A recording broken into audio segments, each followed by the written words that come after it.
Les nodes, le super pouvoir accessible à tous ceux qui sont à plus de 30K annuels, le Gucci Gear par excellence. Il existe déjà pléthore de vidéos à ce sujet, mais peu l'abordent d'un point de vue opérationnel avec les avantages et les inconvénients aux différents systèmes. Parce qu'il ne suffit pas d'avoir un Gen 3 Filmless à 2600 de foam pour se retrouver au sommet de la chaîne alimentaire une fois la nuit tombée. Comprendre ses limites, ça peut vous permettre de rester en vie. Alors voyons ensemble les 5 failles qui existent sur ce système.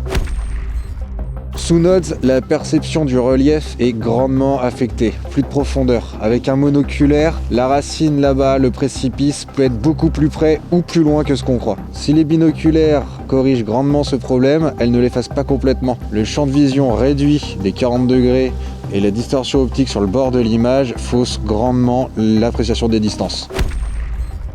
Vous serez parfois confronté à l'obscurité totale, par exemple une cave, une forêt avec une canopée extrêmement dense, une nuit sans lune avec énormément de nuages, loin des villes pour refléter la lumière. Sans lumière résiduelle à amplifier, un tube amplificateur n'a plus rien à amplifier, vous êtes donc totalement aveugle.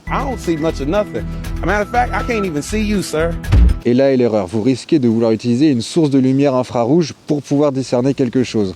Sauf que si vous allez pouvoir voir à quelques mètres grâce à elle, les autres vous verront à plusieurs kilomètres. Et ça, amis comme ennemis, vous vous transformerez littéralement en balise. Pour vous donner une idée d'à quoi vous ressembleriez, voici ce que ça donne avec une lampe Odin IR à 200 mètres.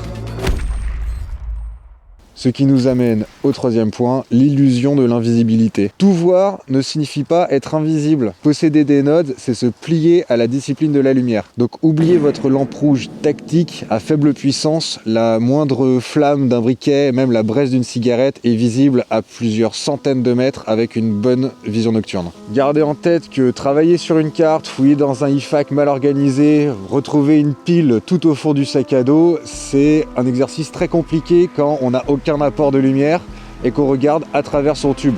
Donc un minimum d'entraînement s'impose. Essayez, vous verrez.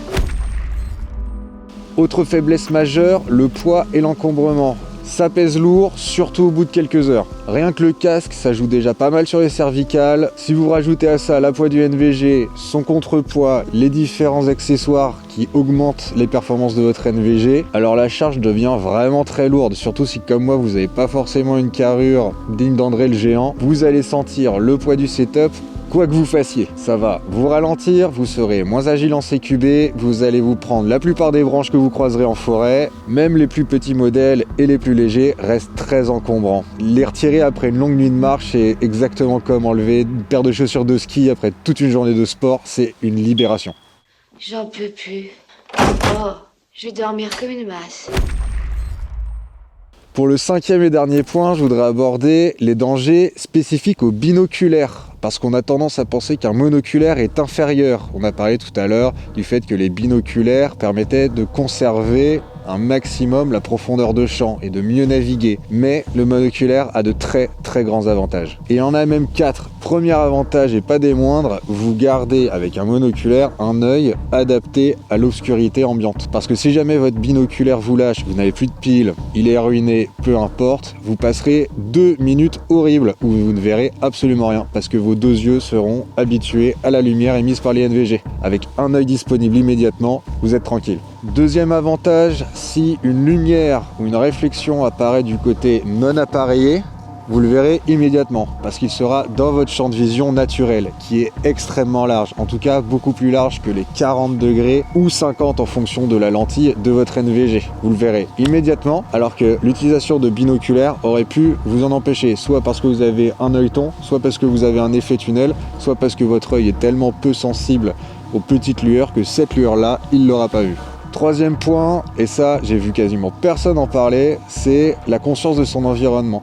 Avec l'utilisation d'une vision nocturne, on a du mal à discerner de ce qui est invisible pour les autres et visible pour les autres. On a tendance à oublier qu'il y a des zones où les autres aussi voient, même s'ils n'ont pas de vision nocturne.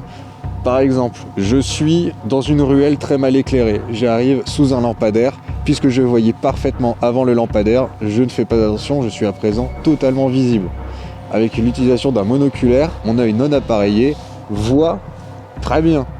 Il n'y a donc un problème, je me décale, je reste dans des zones très sombres pour garder mon avantage. Mais surtout, le plus gros avantage, c'est qu'en utilisant un monoculaire, vous pouvez le bridger en dual band avec une vision thermique. Ce qui vous donne la possibilité non seulement de naviguer avec la vision nocturne, mais de détecter aussi avec la vision thermique.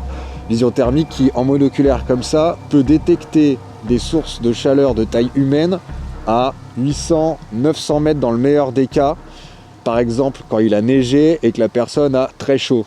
Une voiture, c'est encore plus loin, bien au-delà des 1000 mètres. Mais pour ce qui est de la détection avec le monoculaire thermique, on le verra dans une autre vidéo. C'était Pop.